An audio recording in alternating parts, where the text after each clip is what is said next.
안녕하세요. 남편과 일을 하면서 사연을 즐겨 듣던 사연튜브 애청자입니다. 60년이 넘게 인생을 살면서 나름 희노애락을 잘 겪으며 살아왔다고 생각했는데 얼마 전에 저는 인생에서 큰 씁쓸함을 느끼게 되었습니다. 그건 다름 아닌 하나밖에 없는 저의 외아들 때문이었는데요. 아들을 낳고서 그 기쁨을 하루하루 누리며 정말 열심히 키워왔는데 그 아들로 인해 제대로 된 행복을 느끼기도 전에 큰 배신감과 아픔, 서러움, 슬픔만 느끼게 되었어요. 그 아들로 인해 저도 상처를 많이 받았지만 저보다도 우리 남편이 많이 힘들어하고 있네요. 그렇다면 어제까지도 저도 사연을 즐겨 듣던 사람이었지만 오늘은 우리 아들과 무슨 일이 있었는지에 대해 저의 이야기를 한번 해보겠습니다. 저는 남편과 시골에서 만나 시댁이 일구던 농장과 돼지 축사를 물려받게 되었어요.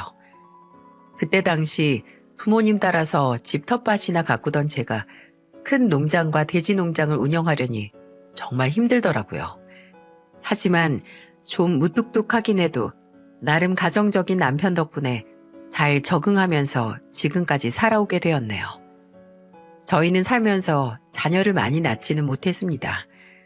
제가 처녀 시절부터 몸이 좀 약했던 탓에 계속해서 유산이 되었고 어렵게 지키게 된 아이가 바로 지금 저의 외아들이었죠.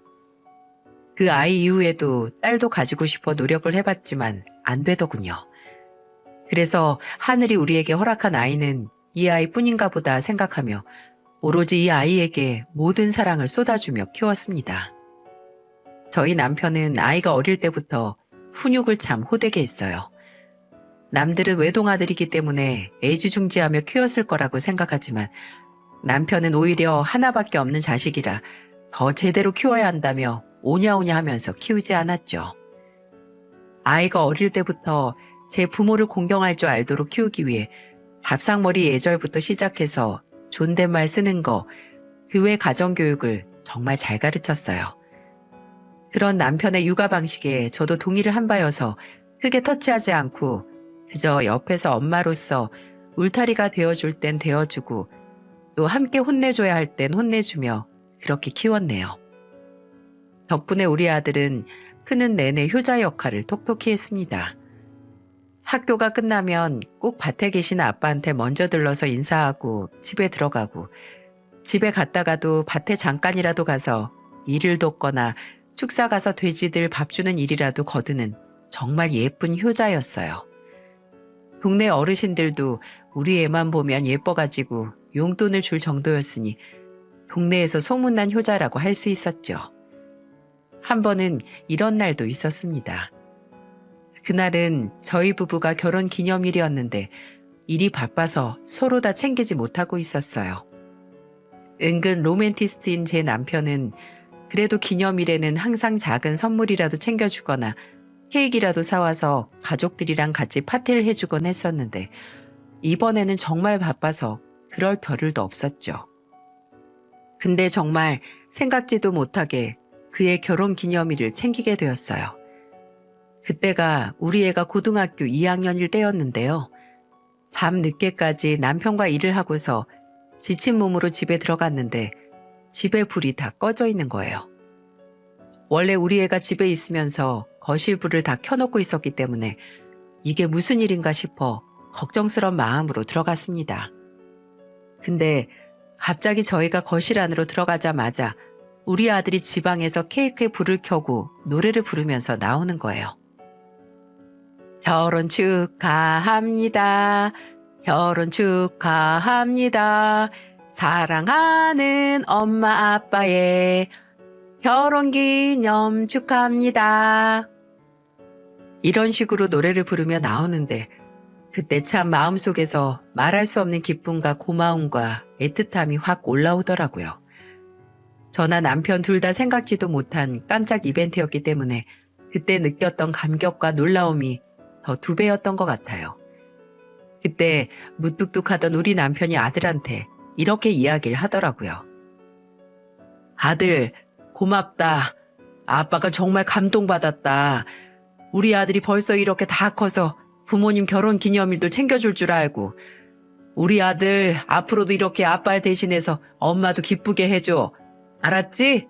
그리고 이렇게 잘 커져서 고맙다, 우리 아들. 엄마 아빠 두 분이 제 부모님이라는 게 전 자랑스럽고 좋아요. 앞으로도 제가 효도 많이 할게요. 두 분 바쁘셔서 오늘 따로 결혼 기념일 못 챙기실 것 같아서 제가 챙겼는데 좋아해 주시니까 뿌듯해요. 엄마 아빠 사랑해요. 앞으로도 저 좋은 아들이 될게요. 그래 내 새끼. 이 엄마도 우리 아들 많이 사랑해. 우리 아들은 이렇게 예쁘고 선했어요. 공부도 착실하게 했고 누구보다도 우리 부부에게는 귀한 보물이었죠. 그렇게 우리 아들은 훌륭하게 잘 커주었고 서울의 명문대를 나오고 대기업으로 취직까지 했습니다. 이미 서울에 있는 유명한 대학을 들어간 것만으로도 우리 동네의 큰 자랑거리였는데 대기업까지 들어가니 온 동네 분들이 축하를 해주셔서 하루는 아예 잔치를 벌이기도 했었어요. 저희 부부도 그때까지만 해도 정말 행복했습니다. 농사를 짓고 돼지를 키우며 힘들고 바쁘게 살았어도 우리 아들 하나 성공한 것만 생각하면 모든 것이 다 괜찮았어요. 그리고 그 뒤로도 이렇게 쭉 행복할 줄만 알았죠. 근데 웬걸요? 그 보석 같던 아들이 장가를 들고 나서부터 우리 부모와 자식 간의 사이는 완전히 깨져버리고 말았습니다. 물론 처음부터 그런 건 아니었어요. 취직을 하고 얼마 안 되어 아들이 결혼을 하고 싶다고 이야기를 해왔고 상대는 회사 안에서 지인이 소개를 시켜줬다는데 미용실에서 헤어 디자이너로 일을 한다는 사람이라고 하기에 궁금하더군요. 요즘 젊은 애들 헤어 디자이너 많이 한다고 하는데 우리와는 다른 일을 하는 아이가 궁금하기도 하고 너 아들이 그렇게 예쁘고 착하다고 칭찬을 많이 해서 설레고 궁금한 마음으로 보자고 했습니다. 그렇게 저희가 사는 집으로 내려와서 인사를 하는데 정말 애가 예쁘장하게 생겼더라고요. 미용실에서 일하는 애답게 머리도 예쁘게 잘 만지고 화장도 곱게 해서 왔는데 참해 보였습니다. 게다가 대화를 해보니 여자애가 당찬 부분도 있는 것 같고 세심하고 조심성 많은 우리 아이와는 다르게 대장부 같은 기질이 있어 보여서 더 좋았죠. 게다가 하는 짓도 예뻤어요. 보니까 고기를 좋아하나 보네. 있어봐. 고기 더 가져다 줄게요. 어머 아니에요 어머님. 제가 직접 가져다가 먹을게요. 왜 힘드시게 일어나세요. 어디에 있어요? 주방 위치만 알려주시면 제가 더 가지고 올게요. 그리고 더 필요한 반찬 있으시면 더 말씀해 주세요. 가는 길에 제가 가지고 오면 되니까요. 라는 식으로 이야기를 하는데 참 가정교육 잘 받고 컸구나 라는 것이 느껴졌어요. 여러모로 마음에 드는 부분이 많아서 저희 부부는 반대하지 않고 결혼을 허락했습니다. 집은 남편이 해주었어요. 그쪽에서 혼수는 알아서 챙겨온다고 해서 따로 신경 쓰진 않았는데 집은 그래도 신혼이어도 좋은 곳에서 시작을 하라고 서울의 괜찮은 곳으로 32평 아파트를 하나 장만해 주었죠. 둘이서 살기에는 넉넉한 집이라 며느리도 그렇고 아들도 그렇고 정말 좋아하더라고요. 저도 남편도 하나밖에 없는 아들과 며느리가 좋아하는 걸 보면서 장만해 주길 참 잘했다는 생각을 했고요. 하지만 딱 거기까지였어요. 아들과 며느리로 인해서 우리 부부에게 행복한 날들이 지속될 거라는 기대는 그때부터 조금씩 깨지고 있었습니다. 결혼식까지는 모든 것이 완벽하고 순조로웠어요. 제 아들과 며느리는 많은 사람들의 축복 속에서 결혼을 할 수 있었고 저희는 아이들의 결혼식을 마치고 다시 시골로 내려와 일상으로 돌아왔죠. 그리고 그날로부터 저희 부부의 후회와 아픔은 시작되었습니다. 아들 부부가 신혼여행을 마치고 돌아와 처음 저희 집으로 오는 날이었어요. 저는 며느리를 자주 만나지 못했기 때문에 무엇을 좋아하는지 몰라 결혼 허락을 받으러 온 날 맛있게 먹었던 걸로 기억나는 음식들 위주로 해서 준비를 해놓았죠. 고기에 잡채에 요즘 애들이 좋아한다는 음식들을 위주로 이것저것 준비를 많이 해놨습니다. 근데 애들이 오기로 1시간이 다 지나가는데도 안 오는 거예요. 중간에 한 번씩 어디쯤인지 물어보려고 전화를 해도 계속해서 안 받길래 저희는 집으로 오는 길에 무슨 일이라도 난 줄 알았습니다. 몇 시간째 연락이 안 되는 아들과 며느리가 걱정이 돼서 안절부절 못하고 있는 사이 밤 9시가 넘어서 아들 녀석에게 전화가 왔어요.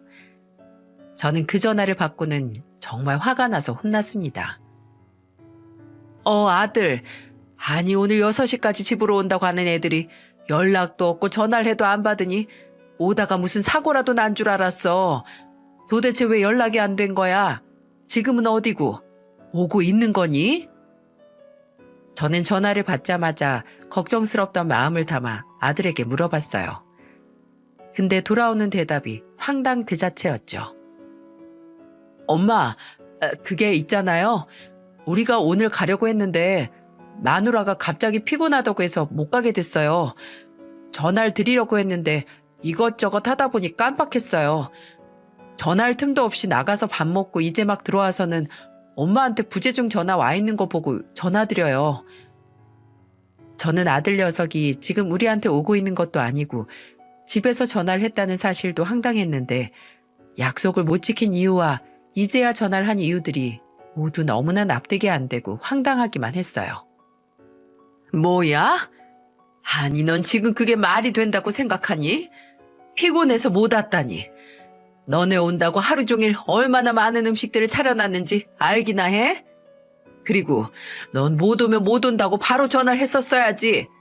이것저것 하다가 연락을 못 했다는 게 말이나 되는 소리냐 그게 지금? 네 아빠는 오늘 일도 안 나가시고 집에서 하루 종일 너네 기다리셨어. 거기다 연락이 안 돼서 지금 경찰서로 전화까지 해봐야 하나 얼마나 고민을 하고 있었는데 그게 도대체 무슨 황당한 소리야? 죄송해요 엄마. 전화를 진작에 했어야 했는데 집으로 갑자기 장모님이 오셔서 그래서 저녁 대접해드리고 들어오느라 저희도 늦게 들어오고 연락도 못하고 그랬어요. 죄송해요 정말. 뭐? 내가 진짜 살다 이런 푸대접은 또 처음 받아본다. 넌 이제 장가 갔다고 이 애미랑 애비는 안중에도 없고 장모만 네 부모인 거냐? 그것도 우리 집에 오기로 한 애들이 그거 다 무시하고서 갑자기 찾아온 장모 밥 사주느라 연락도 없이 안 왔다는 게 그게 말이 되는 소리냐고? 나 참 황당하다 못해 말이 안 나온다. 됐고 세아가 얼른 바꿔라. 내 아무리 결혼한 지 얼마 안 되었어도 할 말은 좀 해야겠다. 아유 엄마 왜 그러세요? 저한테 뭐라고 하시면 되지 왜 며느리까지 잡으려고 그래요. 제가 다 들을게요. 그리고 다음 주 주말에는 꼭 갈 테니까 기다리고 계세요. 음식도 하지 마시고요. 밥은 밖에 나가서 먹으면 되는데 뭐하러 그렇게 음식을 많이 하셨어요. 그거 그냥 동네 분들하고 나눠 드시면서 잔치하세요. 저희는 다음 주에 갈 테니까. 저 오늘 장모님 모시고 다녀서 좀 피곤하니까 이만 전화 끊을게요. 오늘 일은 정말 죄송해요. 아들 녀석은 어이가 없게도 며느리에게 한마디 하려던 저의 시도도 모두 다 묵살시켜버렸어요. 정말 이게 내가 알고 있던 우리 아들이 맞나 싶더라고요. 아무리 아들 녀석들 장가가면 다 지 마누라 편이라고 하지만 이건 결혼 초부터 해도 너무했습니다. 그리고 생각지도 못하게 아들 부부에게 우리 부부가 푸대접을 받는 것 같아서 서운하고 섭섭하기까지 했죠. 남편한테도 이야기를 했더니 역시나 남편은 제 얘기를 듣자마자 노발대발 하더라고요. 저희 남편이 찾아가 가만 안 둔다는 걸 제가 겨우 말려 진정시킬 수 있었죠. 그 뒤로 아들 부부는 다시 저희를 찾아왔어요. 이미 저희는 마음이 상한 뒤였기 때문에 저는 음식이든 뭐든 하나도 준비하지 않았습니다. 그냥 와서 알아서 뭘 먹고 가든 말든 신경도 안 쓸 생각이었거든요. 근데 며느리가 와서는 저희를 푸대접했던 게 미안하고 양심에 찔렸는지 굉장히 사근사근 잘하더라고요. 어머님, 아버님, 지난번에 못 와서 정말 죄송해요. 제가 진짜 오고 싶었는데 갑자기 몸이 너무 안 좋은 거예요. 그래서 올 수가 없었어요. 됐다. 그 몸 안 좋은 정신에 친정엄마가 오니 또 외식해서 밥은 넘어갔나 보지? 저는 서운한 마음에 속 쏘아붙였어요. 그랬더니 순간 며느리가 당황하더군요. 그건 저희 엄마가 제가 몸이 안 좋다고 하니까 그래서 오셔서 잠깐 저 봐주신 거예요. 우리 어머님 많이 서운하셨구나. 아유, 죄송해요, 어머님. 대신 저희가 오늘 나가서 맛있는 거 사드릴게요. 며느리는 정말로 미안했던 건지 저희한테 계속해서 미안하다고 하면서 잘하려고 하더라고요. 거기에서 반성을 많이 하고 있나 보다 싶어서 저희도 마음을 풀었습니다. 그런데 얼마 못 가 또 며느리 때문에 기분이 상하고 말았어요. 저희는 외식을 하고 기분 좋게 배를 채우고 나왔고 저는 기분 좋게 아이들에게 이야기를 했죠. 아이고, 배부르다. 덕분에 만난 거 잘 먹었다. 오늘 토요일인데 너네 바로 올라가기 피곤하면 오늘은 우리 집에서 자고 내일 올라가. 괜히 또 서울까지 올라가느라고 너무 무리하지 말고. 저는 아무렇지 않게 이야기를 했는데 저의 가벼운 제안에 갑자기 아들이 며느리 눈치를 살살 보는 것 같더라고요. 그러더니 이렇게 이야기를 했어요. 엄마, 저희 그냥 바로 올라갈게요. 내일은 또 내일 일정이 있어서요. 그러냐? 그래도 피곤할 텐데 집에서 쉬었다가 내일 일찍 올라가지 그래. 오늘은 내려오는데도 일찍 출발하느라 피곤할 거 아니야. 아니면 잠깐 눈만 좀 붙이고서 좀 더 늦게 출발하던지. 졸음운전하면 큰일 난다. 저는 애들을 생각해서 한 번 더 이야기를 했습니다. 그랬더니 며느리가 뭐라는 줄 아십니까? 저는 정말 세상에 그런 황당한 말은 또 처음 들어봤네요. 어머니, 정말 죄송한데 실은 저 어머님 댁에 있는 게 조금 힘들어요. 아니, 어머님도 그렇고 아버님도 그렇고 그리고 또 두 분 집도 그렇고 돼지 냄새가 너무 나요. 그 똥내라고 해야 하나? 하여튼 축사 관리하시느라 고생하시는 건 알겠는데 냄새가 너무 나서 같이 있는 것도 힘들고 그 집에 들어가는 것도 힘들어서요. 저희 그냥 여기에서 바로 올라갈게요. 아니, 뭐야? 우리한테서 냄새가 난다고? 세상에나, 그런 얘긴 처음 들어본다. 다들 환경이 거기서 거긴데 이미 익숙해진 냄새일 수 있겠죠.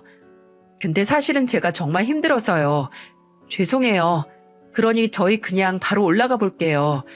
저희는 도시에 살잖아요. 그래서 그런지 머리가 다 아플 정도로 냄새가 심해요, 좀. 이해해 주세요. 며느리의 말에 저와 남편은 황당함을 감출 길이 없었습니다. 나 참 냄새가 난다니. 저와 남편은 그나마 어렵게 풀렸던 마음이 다시 상하려고 했어요. 아니, 저희도 모르게 냄새가 났을 수는 있지만 그걸 그렇게 대놓고 이야기를 한다는 게 정말 당돌하다는 생각이 들더라고요. 그때 저는 그냥 화가 나서 애들 보고 올라가라고 꼴도 보기 싫다고 이야기를 하려는데 남편이 현명하게 대처를 하는 거 있죠. 그러냐? 그래. 우린 시골살이를 해서 그런지 전혀 몰랐다. 근데 애미야, 몰랐던 우리도 무지했지만 너도 참 무례하구나. 아무리 우리한테서 냄새가 난다고 하더라도 그런 식으로 말하는 법이 어딨니? 그건 정말 무례한 거 아니냐? 참 별것도 아닌 걸로 결혼하자마자 너한테 마음이 자꾸만 상하는구나. 너도 우리도 함께 맞춰가야 할 부분이겠지만 약속이나 어른을 대할 때 방식이 잘못돼도 한참 잘못됐어. 그리고 재우 너도 말이다. 내가 널 그렇게 가르쳤니? 어른 공경하고 항상 예의를 갖춰서 대하라고 가르쳤건만 장가 들자마자 이게 부모한테 무슨 경우냐? 됐다. 우리도 너네 집에 들이기 싫다. 우리는 집에 택시 타고 알아서 갈 테니까 너희는 그냥 여기서 집으로 올라가라. 남편은 이렇게 이야기를 하고는 저를 데리고 택시를 잡아 타고 왔습니다. 이때도 저는 아들이 우리 편을 들 줄 알았는데 이제는 정말 며느리의 남편이 되었는지 우물쭈물 쳐다만 보고는 그냥 저희를 보내버리더라고요. 며느리는 남편이 이야기하는 내내 인상을 찌푸리고 듣기 싫어하는 표정이 역력했고요. 참 그렇게 안 봤는데 사람 변하는 것 한순간이더군요. 그렇게 저희는 두 번째 만남 역시 기분 나쁘게 헤어지고 말았어요. 그 뒤로 저희는 아들 부부와 조금 거리를 두고 지내려고 했습니다. 근데 며느리가 좀 느낀 것이 있었는지 그 뒤로는 또 갑자기 싹싹하게 잘 하더라고요. 거의 1년 동안을 한 번씩 집에도 찾아오고 사근사근 잘 대하는 게 나름 첫인상 그대로 찾아가는 것 같아 저도 남편도 예쁘게 보고 있었습니다. 그러다가 며느리가 임신을 하게 되었고 저는 처음으로 생기는 손주가 너무나도 귀하고 예뻐 한 번씩 보러 서울로 올라가려고 했었어요. 거기다가 둘 다 직장이 있었기 때문에 제가 한 번씩 가서 좀 봐주려고 했죠. 친정엄마도 있다곤 하지만 사돈도 일이 있을 수 있으니 한 번씩 가서 육아를 도와줘 보려고 했어요. 근데 매번 제가 간다고 할 때마다 안 된다고 하는 거예요. 뭐 제가 간다고 하는 날마다 병원을 가야 한다, 애가 상태가 안 좋다, 본인이 바빠서 안 된다 등등 다양한 핑곗거리를 대면서 못 오게 하길래 제가 한 번은 대놓고 이야기를 했습니다. 예, 나도 우리 손주 좀 보고 싶다.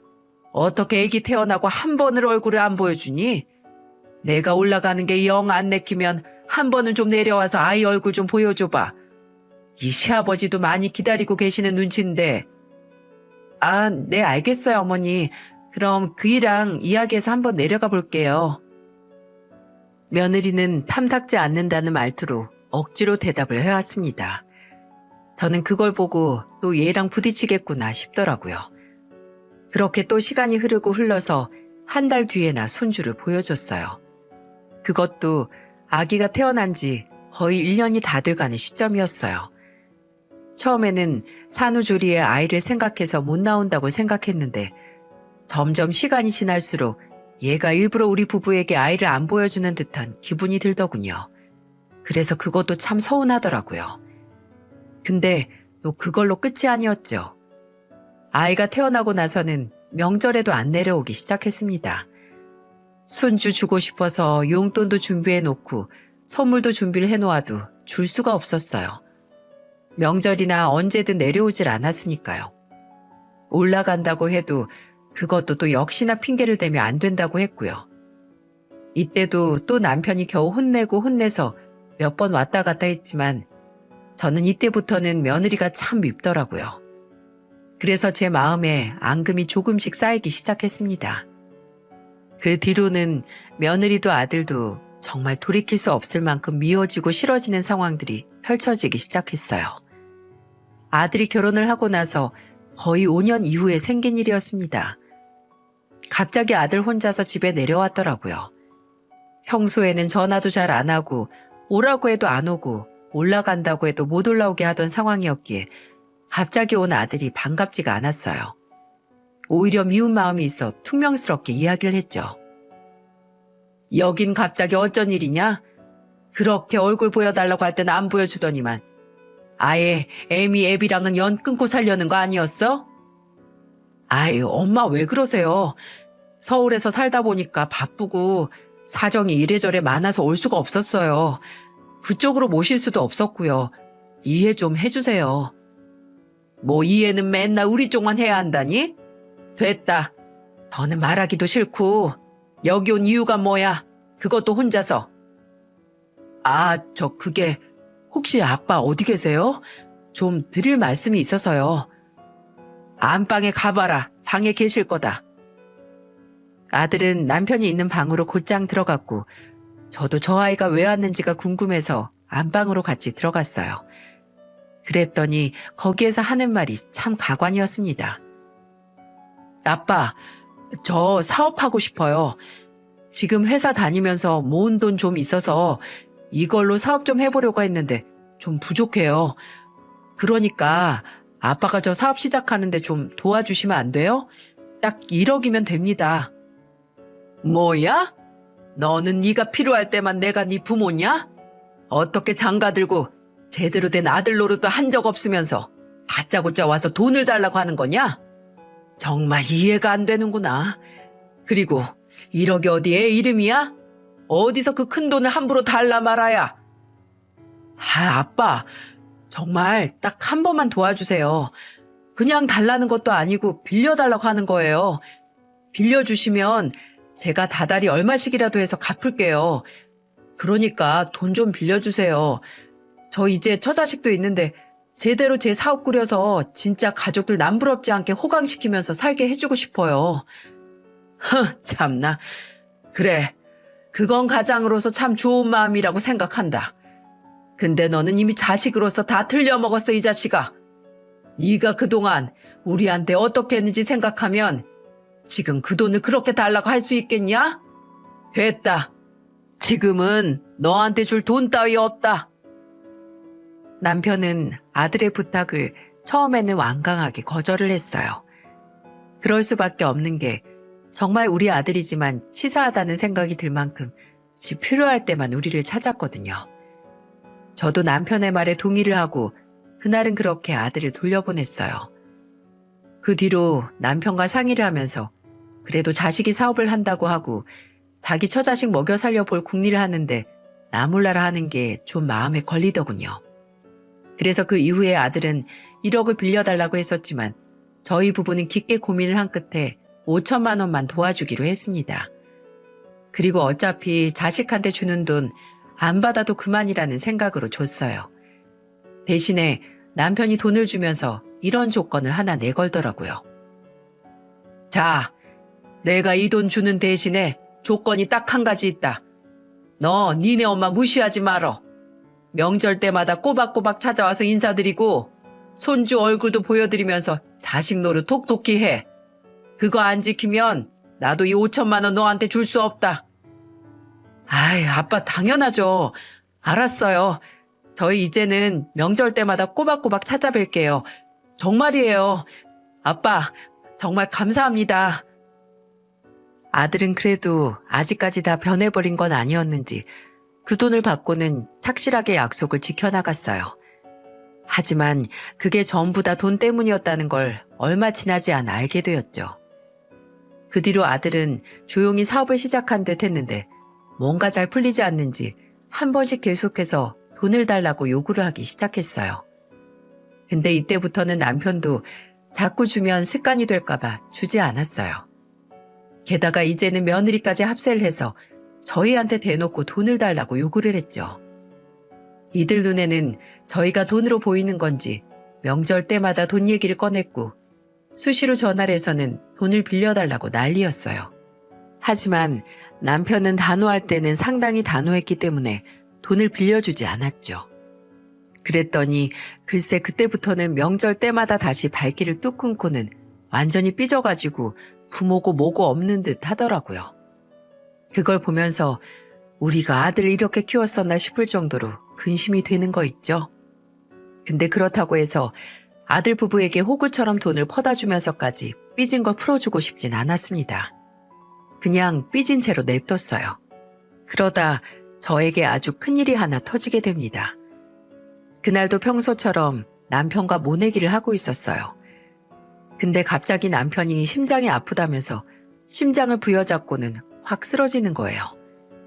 저는 너무 놀라서 어쩔 줄을 몰라 하고 있는데 다행히 같이 일하고 있던 인부들이 와서 응급처치를 했고 119도 금방 불러서 바로 병원으로 갈 수 있었습니다. 저는 거기에서 너무 놀라고 무서워서 곧장 아들에게로 전화를 걸었어요.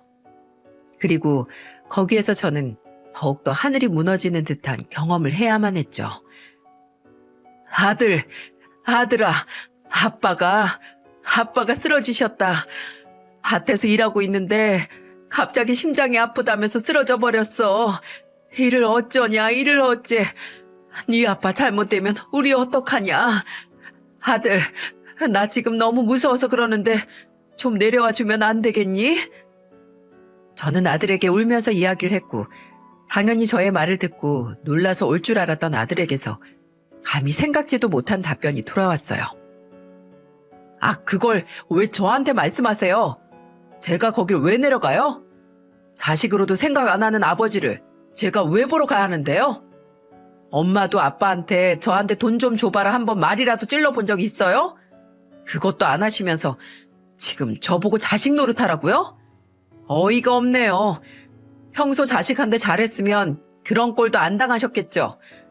죄송하지만 저는 돈 버느라 바빠서 못 갑니다.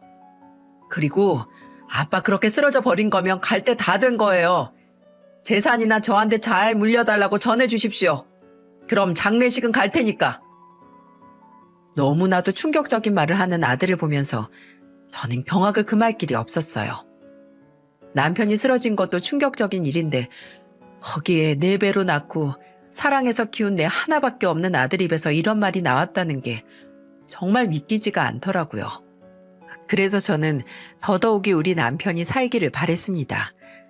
다시 눈을 떠서 이 정신 못 차린 아들을 혼내줘야겠다고 생각을 했어요. 그리고 그 바람이 먹힌 건지 남편은 바로 수술을 했는데 그게 잘 되어 나왔고 얼마 지나지 않아 건강하게 눈을 떴습니다. 가슴 아프게도 남편은 눈을 뜨자마자 누구부터 찾았는지 아세요? 바로 그 쓰레기 같은 것도 자식이라고 아들 먼저 찾더군요. 여보, 이제 정신이 좀 들어요? 당신 정말 큰일 날 뻔했어. 그랬지? 근데 애들은 안 왔어? 참 쓰러지기 직전에 웃기게도 우리 아들놈이 생각나더라고. 당신 전화 안 한 거야? 전화 안 하기는 찾지 마요 그놈. 그 나쁜 놈. 아주 그냥 배은망덕한 놈. 저는 다시 한번 아들의 악한 행동이 생각나서 모든 상황들을 남편에게 설명을 했고 남편은 제 이야기를 듣자마자 그 강인했던 사람이 뒤돌아 눈물을 훔치더라고요. 그리고 그 눈물에는 많은 의미가 담겨져 있는 듯 했습니다. 슬프기도 하고 안타깝기도 하면서 후회와 분노가 섞여 있는 듯 했어요. 그 뒤로 남편은 몸을 잘 회복을 해서 퇴원을 했어요. 저는 일부러 남편이 퇴원을 했다는 것도 아들에게 알리지 않았습니다.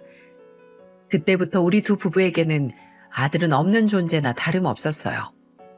근데 남편이 퇴원하고 나서 얼마 안 돼서 아들한테 전화가 왔더라고요. 엄마, 아빠 어떻게 되셨어요? 뭐 가망 없대요? 말 좀 해보세요. 예끼 나쁜 놈아. 지금 너네 아빠 죽었는지 살았는지 생사 확인하려고 전화했냐? 왜? 살면 어쩌고 죽으면 어쩌게. 다 죽어도 너한테 줄 돈은 없으시댄다. 죄다 사회에다 환원하고 죽겠다고 하셨으니까 다신 전화하지 말어. 아예 영 끊어버리자고 아빠도 그렇게 말씀하시니까 그렇게 알고 다신 연락하지 마. 저는 아들에게 화만 잔뜩 내고는 전화를 끊어버렸습니다.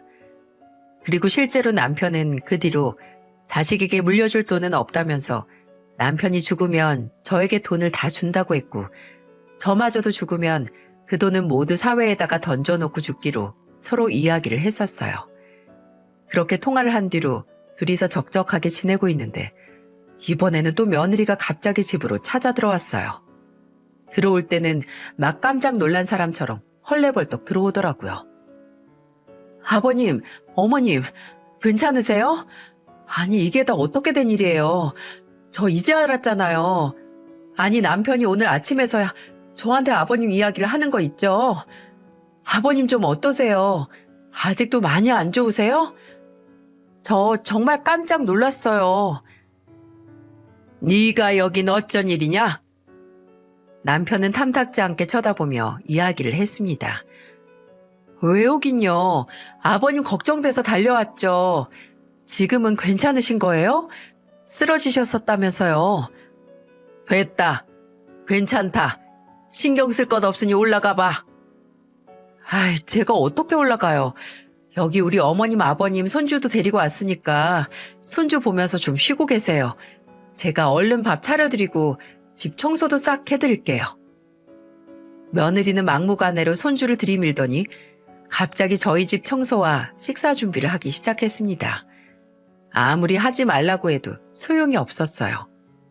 그렇게 이틀을 집에 있더니 이틀째 밤이 돼서야 본색을 드러내더라고요. 저 어머님 손주 너무 예쁘죠? 아버님 다시 새 인생 사시는 소감이 어떠세요? 우리 손주 못 볼 거라고 생각하니까 슬프진 않으셨어요? 그런 게 어딨냐? 이미 난 자식이고 뭐고 다 없는 사람으로 치고 살기로 했는데 그딴 거 전혀 없었다. 에이, 아버님도 참 말씀 서운하게 하신다. 왜 아버님이 자식이 없어요? 이렇게 자식도 며느리도 손주도 버젓이 살고 있는데. 그래서 말인데요, 아버님. 저희 한 번만 좀 도와주시면 안 될까요? 실은 그이 지금 회사가 어려워서 직원들 월급도 못 주고 있어요. 그러니까 좀만 도와주시면 안 될까요? 뭐야? 결국 또 돈 얘기냐? 너네는 어찌 된 게 우리만 보면 돈 얘기밖에 못해. 할 얘기가 그렇게 없는 거냐? 어? 정말 너무한다 너네. 어떻게 인간들이 이래? 아버님, 지금 그이 오고 있어요. 제발 한 번만 도와주세요. 네? 진짜로 사정이 안 좋아서 그래요. 며느리는 본격적으로 남편의 바짓가랑이를 잡고는 늘어지기 시작했어요. 저는 옆에서 보다 못해서 며느리를 확 떼어서 버리고는 말했어요. 야, 당장 우리 집에서 나가. 니네 같은 짐승들은 우리가 키운 적이 없어. 그러니까 당장 나가라고. 아직은 큰 무리를 하면 안 되는 남편을 대신해서 제가 소리를 지르며 며느리를 쫓아내려고 했고, 그때 딱 아들이 도착을 했는지 큰 소리가 나는 걸 밖에서 듣고는 헐레벌떡 들어오더라고요. 그리고는 저희 앞에 무릎을 꿇었습니다. 엄마, 아빠, 제발 한 번만 도와주세요. 내가 며칠 전에 그런 건 진짜 객기였어요, 객기. 다 진심 아닌 거 아시잖아요. 나 정말 돈 필요한데 엄마랑 아빠가 나 몰라라 하니까 그래서 나도 서운해서 그랬다고요. 뭐? 서운해서 그래? 서운해서 아빠가 죽든 말든 상관없고 재산 주면 그때 장례식이나 오겠다고 그따위로 이야기를 한 거냐? 너 참 사람이 덜 됐구나. 우리가 널 잘못 키워도 한참을 잘못 키웠어. 다 필요 없다. 너네한테 줄 돈 없어. 이 생각 절대 안 바뀌니까 썩 꺼져. 남편은 아이들에게 아직 약한 몸으로 화를 냈고, 이러다간 또 남편이 일 치르게 생겨서 저는 얼른 주방으로 가서 큰 볼에 물을 잔뜩 담아서는 아들 부부에게 확 뿌려버렸습니다. 차가워. 뭐 하시는 거예요? 뭐 하시는 거예요? 지금 뭐 하시는 거예요? 라고 했냐? 당장 우리 집에서 나가라는 말 못 들었어? 꺼지라고. 너네한테 줄 돈 없다고. 저는 물에 빠진 생쥐꼴이 된 아들 부부에게 소리를 쳤죠. 그랬더니 이제는 또다시 돌변을 해서는 아들이 이러는 거예요. 에이, 진짜 퇴! 더러워서 진짜. 됐습니다. 저도 그럼 더는 엄마 아빠 볼 일 없을 것 같습니다. 정말 너무들 하십니다. 이 똥내나는 지겨운 집구석. 가자 여보. 아들은 또 한 번의 충격적인 소리와 함께 방에서 자고 있던 손주를 안고는 며느리와 집을 나가버렸어요. 저는 아들의 모진 행동을 보고는 저게 정말 내 아들이 맞나 싶어 남편을 부둥켜 안고는 한참을 울었네요. 남편도 우리 아들이 어쩌다 저렇게 됐는지 모르겠다며 정말 많이 힘들어 하더라고요. 그 뒤로는 아들과는 전혀 연락도 하지 않았습니다. 그렇게 거의 1년의 시간이 지났어요. 그 뒤로 저희 부부와 아들 부부는 전혀 어떠한 소통도 하지 않았고요. 근데 어느 날 모르는 번호로 전화가 왔더라고요. 그래서 그 전화를 받았더니 그건 다름 아닌 1년 동안 소식이 없던 아들의 전화였습니다. 아들의 목소리는 촉촉하게 젖어 있었고 얼마나 피폐하게 살았는지 목소리가 쩍쩍 갈라져 말도 제대로 못하더라고요. 그리고 그 전화를 해온 내용도 참 기가 막혔습니다. 엄마 저 아들이에요. 엄마 죄송해요. 제가 정말 죄송해요. 저 사업 쫄딱 망했습니다. 엄마 아빠 집에서 그렇게 나와서 몇 개월 안 돼서 망했는데 글쎄 애엄마가 애 데리고 도망가 버리는 거 있죠? 그 뒤로 직원들 월급 해결 못해서 지금은 신용불량자 신세가 되어버렸어요. 어쩌다 이렇게 됐는지 제가 진짜 너무 외롭고 힘든데 엄마 아빠한테 한 행동 때문에 염치가 없어서 전화를 못하고 있었어요. 정말 죄송합니다. 제가 다 잘못했어요, 엄마. 진짜 내가 머리가 어떻게 됐었나 봐요. 사실은 그 여자 때문에 내가 다 이렇게 된 거예요. 처음부터 그랬어. 그 여자가 자꾸만 엄마 아빠 집에서 냄새나서 못 가겠다고 하고 뭐만 하면 돈 좀 받아오라고 하고 실은요 그때 아빠가 준 5천만 원 그것도 내 사업에 들어간 게 아니라 그 여자 일하던 미용실에 지분 받고 투자한다고 그래서 들어간 돈이었어요. 나는 정말 땡전 한 푼 없이 맨 땅에 헤딩하는 격으로 사업 시작한 건데 이렇게 망해버렸어요. 엄마, 나 진짜 어떡해요? 저 정말 너무 힘들어요. 저는 아들의 전화를 들으면서 어떠한 말도 해줄 수가 없었어요. 그저 눈물만 계속 나더라고요. 저는 그대로 전화를 끊고는 남편에게 이야기를 했지만 남편은 남편대로 또 완강했어요. 아들이 다시 제대로 정신을 차리기 전까지는 아들을 절대 도와주지 않겠다는 거예요. 그래서 또 한 번 아들에게 전화가 왔길래 이번에는 아버지한테 와서 직접 사죄드리라고 전달을 했습니다. 그랬더니 집에 또 찾아왔더라고요. 아들의 몰골은 말이 아니었어요. 얼굴에 수염은 잔뜩 나있고 옷은 후줄근해 보기가 다 안타까울 정도였답니다. 아빠, 정말 죄송합니다. 제가 진짜 미쳤었어요. 이 불효자를 용서해 주세요. 제가 다 잘못했습니다. 아빠, 정말 저 다신 사업이고 뭐고 손 안 댈게요. 그러니 저 다시 아들로만 좀 받아주세요. 저 다시 예전처럼 효자로 살게요, 아버지. 사람 변하는 거 한순간이라고 하지만 다시 옛날로 돌아오는 건 한순간이 아니라 훨씬 더 먼 길을 돌아야 하는 법이야. 나는 이제 네 말을 도저히 못 믿겠다. 다시 내 아들로 인정받고 싶으면 어디 3년 동안 노력해봐. 네가 진짜 변했다고 생각이 들면 그때는 내 아들로 다시 받아주마. 지금은 어림도 없다. 꼴도 보기 싫으니까 당장 집에서 나가라. 남편은 여전히 완강하게 아들을 매정하게 대하고 있었어요. 저는 안타까웠지만 남편의 심정이 이해가 되었기에 아들에게는 우선 돌아가라고 했습니다.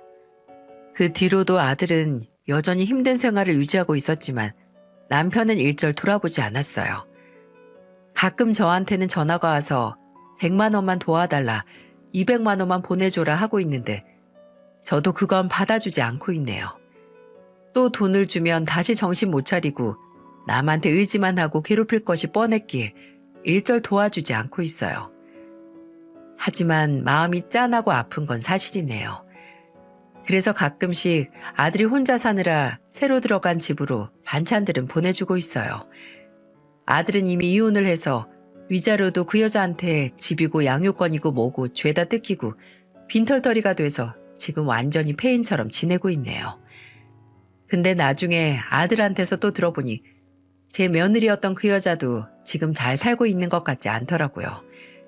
그 둘을 소개시켜줬던 지인을 통해서 그 여자가 사기꾼한테 사기를 당해 이혼 당시 받아간 위자료랑 집값을 싹 다 날려먹고는 투자했던 미용실도 망해서 힘들게 지내고 있다는 소식을 들었대요.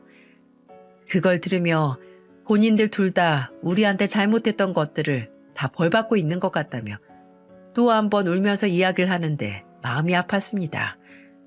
물론 우리한테 잘못을 할 때는 밉고 천벌이라도 받았으면 했지만 막상 자식들이 이렇게 되니까 참 마음이 안 좋네요.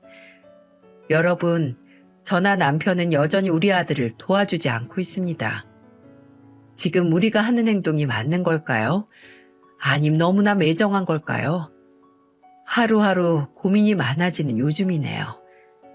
하지만 우리 아이가 제발 정신 차렸으면 하는 마음으로 당분간 용돈은 넣어주지 않을 생각입니다.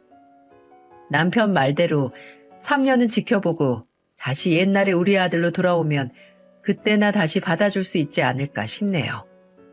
왜냐하면 저나 남편이 이번에 받은 상처가 너무나 크거든요. 여러분, 자업자득이란 말 혹시 들어보셨나요? 우리 아들과 그 며느리였던 아이는 지금 자업자득의 길을 걷고 있는 것 같습니다. 남에도 무서운 줄도 모르고 썼던 결과 자만과 오만으로 이루어져 있던 그들의 삶은 이렇게 내리막길을 제대로 걷고 있는데요. 부모로서 보고 있기에 안타깝지만 또 부모이기에 뒤에서는 응원하며 넘어져도 보고 다쳐보고 하는 과정을 온전히 그 아이들이 스스로 겪으며 성장해 나가는 과정을 지켜보고 있는 중이랍니다. 저희는 여전히 우리 아들이 온실 속의 화초가 되길 바라고 있지 않거든요. 부디 저희 부부의 선택을 응원해 주시길 바랄게요. 사연 끝까지 들어주셔서 정말 감사합니다.